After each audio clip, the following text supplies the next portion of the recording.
नमस्कार दोस्तों, मैं ऋषि आपके अपने चैनल अमोक क्लासेज में स्वागत अभिनंदन करता हूं। दोस्तों, पीसीएस प्री का 2024 का रिजल्ट आ चुका है और उसमें करीब 15,000 लोग शॉर्ट लिस्टिंग हुए, 15,000 से ज्यादा ही शॉर्ट लिस्टिंग हुए हैं। और आपका एग्जाम जो है, मेंस वाला एग्जाम जो है आपका जून में, लास्ट जून में प्रस्तावित है। दोस्तों, हम लोग टॉपर की कॉपियां देख रहे थे, क्योंकि इससे पहले हम लोग 4-5 टॉपर जो एसडीएम है, जैसे मधुसूदन जी रहे, निधि शुक्ला जी रही, इन सब की कॉपियां देख चुके हैं। कॉपियस देखने से ये पता चलता है हमें कि कोई एसडीएम जो होता है, कोई टॉपर जो होता है, आखिर वो उसी प्रश्न को किस हिसाब से लिखता है जिसको वो अच्छा स्कोर कर पाता है उसी प्रश्न में, और आप क्या लिखते हैं उसमें क्या अंतर रह जाता है, जिसकी वजह से आपके नंबर कम स्कोर होते हैं। ठीक है, तो इसी इसी संदर्भ में आज का हमारे जो टॉपर है रितु रानी जी हैं। आपको पता है रितु रानी जी जो है 2019 में एसडीएम बनी थी, 2019 में एसडीएम बनी थी और इनका 34 रैंक था। ठीक है, और ये हिंदी मीडियम की छात्री थी। किसकी थी? हिंदी मीडियम छात्री। और हम देखेंगे आखिर आखिर इसने इन्होंने प्रश्न कैसे लिखे और क्या ऐसा तरीका अपनाया जो इन्होंने अच्छा खासा गेन किया। और ये जो टेस्ट है ये आपका मॉडर्न हिस्ट्री पर आधारित, किस पे है? Modern history. और अगर आप मॉडर्न हिस्ट्री लिखने जा रहे हैं, मॉडर्न हिस्ट्री टेस्ट लिखने जा रहे हैं, तो इसको लिए आप जरूर देखें।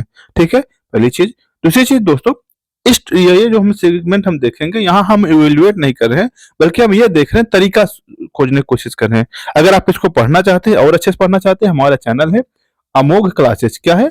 अमोघ क्लासेज। इसका लिंक मैं डिस्क्रिप्शन बॉक्स में डाल दूंगा, आप वहां से इसके पीडीएफ प्राप्त कर सकते हैं और अच्छे से पढ़ सकते हैं। सिर्फ यहाँ हम तरीके को सर्च करने आए हैं। ठीक है, पहला प्रश्न क्या है इन्होंने? ब्रिटिश भू नीतियों ने ग्रामीण भारत में परिदृश्य को किस प्रकार प्रभावित किया? यानी आखिर ब्रिटिश सरकार ने जो भू नीतियां अपनाई थी, कौन सी भू नीति अपनाई थी?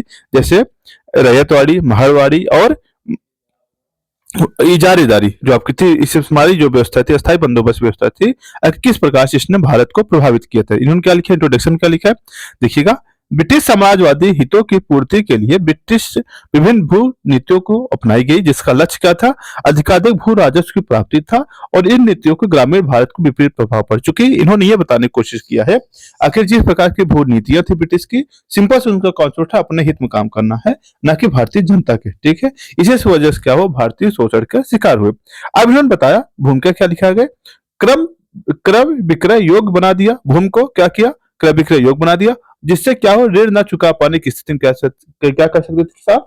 अपने भूमि को गिरवी रख देते थे या फिर कभी कभी उनको बेचना पड़ जाता था। फिर आगे क्या बताया?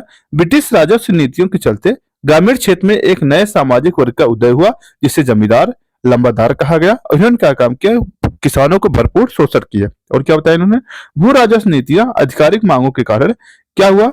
किसान महाजनों कर्ज पर निर्भर हो गए और फलता ग्रामीण देशग्रस्त को बढ़ावा मिले। इसका मतलब क्या? क्योंकि किसान को अपना कृषि उत्पादन करना है, करेंगे क्या? पैसा चाहिए, पैसा नहीं तो क्या करें? साहूकारों से ऋण लेते थे। इससे क्या हुआ? वो अगर ऋण नहीं चुका पाए, फसल का उत्पादन समय से नहीं हो पाया, तो इसको कर्ज के कर्जेदार हो गए।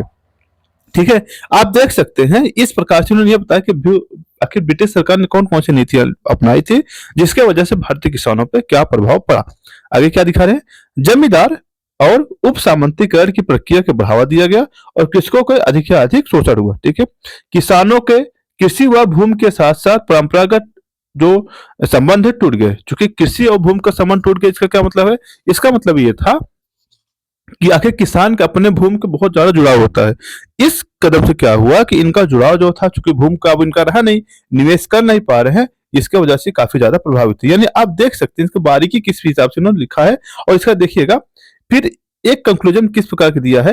ब्रिटिश नीतियों के कृषक असंतोष को बढ़ावा मिला, जिससे को अनेक कृषक आंदोलन हुए, जैसे रंगपुर का विद्रोह हुआ, फराजी का विद्रोह हुआ, नील विद्रोह हुआ, पडवाना विद्रोह हुआ, मोपाला विद्रोह था। इस प्रकार का विद्रोह हुआ। देखिए कितना गजब का आंसर लिखा गया है, आखिर भू राजनीति का क्या प्रभाव पड़ा। यानी इस आंसर से आप ये सीख सकते हैं आपको किस प्रकार से अपने आप को फैक्ट को जस्टिफाई कर सकते हैं। ठीक है, देखिए इस प्रकार ब्रिटिश भू राजस्व नीतियों के चलते आत्मनिर्भर ग्रामीण अर्थव्यवस्था टूट गई और ग्रामीण भारत क्या निर्धनता और गरीबी के भूखमरी के कगार पर पहुंच गया। ठीक है, और क्या हुआ? आजादी के बाद भी ये आत्मनिर्भर ग्रामीण भारत के निरंतर जारी रहा। चूंकि हुआ क्या, जिस प्रकार का शोषण किया गया भारतीयों का, इससे क्या भारतीय अर्थव्यवस्था जो ग्रामीण अर्थव्यवस्था थी, इससे काफी ज्यादा विखंडित हो गई। और इसको संभालने में अभी भी हमारी सरकारें जद्दोजहद लगाई हुई है। यानी इस आंसर को पढ़ने के बाद ये लग रहा है पूरे संपूर्ण जो जानकारी होती है इस आंसर में इन्होंने दे रखा है। ठीक है, अगला प्रश्न इन्होंने क्या लिखा है? अगला प्रश्न इन्होंने लिखा है ब्रिटिश द्वारा भारत के शोषण के 3 प्रमुख चरणों को विभाजित किए। चूंकि भारत जो ब्रिटिश सरकार ने जो भारतीयों को शोषण कर रही थी, एक क्रमबद्ध तरीके से कर रही थी, विभिन्न प्लान के माध्यम से कर रही थी, उसी के बारे में इसने पूछा है। ऐसे उन्होंने लिखा क्या है, देखिएगा, इंट्रोडक्शन देख लीजिए। भारत के ब्रिटिश औपनिवेशिक साम्राज्य के विस्तार विभिन्न ब्रिटिश नीतियों के दांव से हुआ है। ठीक है, इसके तहत औपनिवेशिक शासन 3 चरणों में विभाजित किया जाता है। पहला क्या है, वाणिज्यवादी मतलब ये होता है जिसमें 1757 से 1813 वाले के बीच में है, जिसमें ज्यादातर व्यापार पर फोकस किया था इन्होंने। दूसरा क्या था ना, औद्योगिक पूंजीवाद क्या था, 1813 से लेकर 1858 था। इसमें क्या था, जो ब्रिटिश कंपनियों द्वारा निर्मित उत्पाद होते थे उसे वहां निर्मित किया जाता था और भारत में लाके बेचा जाता था।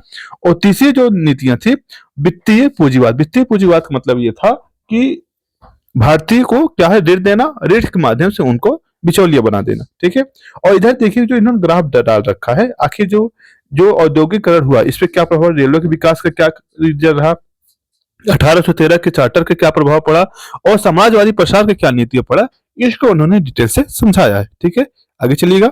अगला प्रश्न आपके सामने, बक्सर के युद्ध में शुरू और 1857 के विद्रोह की समाप्ति हुई।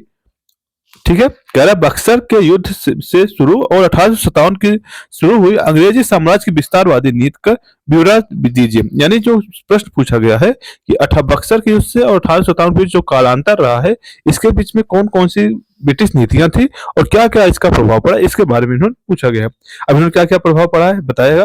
जो साम्राज्यवादी नीतियां ब्रिटिश की थी कौन कौन सी, एक थी घेरे वाली नीति, कौन लाया था, लॉर्ड वेजली लाया था। ठीक है, इसके बारे में उन्होंने चर्चा किया है। उसके बाद अधीनस्थ पृथक्करण का नीति 1813 से 1858 के बीच में चला था, और ये पर इस प्रकार की जो नीतियां थी इसको इन्होंने चर्चा की। उसके बाद क्या है, डलहौजी का हड़प की नीति। क्या है, डलहौजी का हड़प की नीति जो था, इसके माध्यम से किस प्रकार से इन्हें साम्राज्य का विस्तार किया ब्रिटिश कंपनियों ने, इसकी चर्चा किया है दोस्तों। यानी हम इसमें चर्चा कर रहे हैं कि किस प्रकार से इन्होंने आंसर लिखा है और एक अच्छा नंबर गेन किया है। ठीक है, आप इसे लिख सकते हैं। इसको पढ़ने के लिए टेलीग्राम ज्वाइन कर लीजिएगा, वहां से आप इसे पढ़ सकते हैं। ठीक है, उसको मैं इसको पीडीएफ वहां पे डाल दूंगा। भारत में गैर ब्रिटिश शासन के क्या अभिप्राय है और भारतीय राष्ट्रवाद के इसके विकट में क्या प्रतिक्रिया की। ठीक है, अब मतलब इसके विरुद्ध में क्या प्रतिक्रिया दी, यानी जो ब्रिटिश शासन था इसका क्या प्रभाव पड़ा और राष्ट्रवाद पे क्या प्रभाव पड़ा और भारतीयों ने क्या प्रयास किया इसके विपरीत। इसके बारे में क्या लिखा, सबसे पहले दादा भाई नौरोजी ने क्या किया था अपनी पुस्तक में, poverty and un British rule in India में गैर ब्रिटिश शासन का वर्णन किया है। ठीक है, आखिर गैर ब्रिटिश शासन होता क्या है, इसका वर्णन सर्वप्रथम कौन करने वाला है, दादा भाई नौरोजी जी थे, और जिसका तात्पर्य था भारत में शासन करने वाले अंग्रेज। दादा भाई नौरोजी का मानना था कि ये क्या है, भारत में जो अंग्रेज हैं वे ब्रिटेन और उससे भिन्न, यानी कि हमारे यहाँ जो है उनके यहाँ भिन्न है। क्यों, क्योंकि उनका उद्देश्य क्या है, अपना शासन करना है, अपना लाभ लेना है, ना कि भारतीयों के हित में।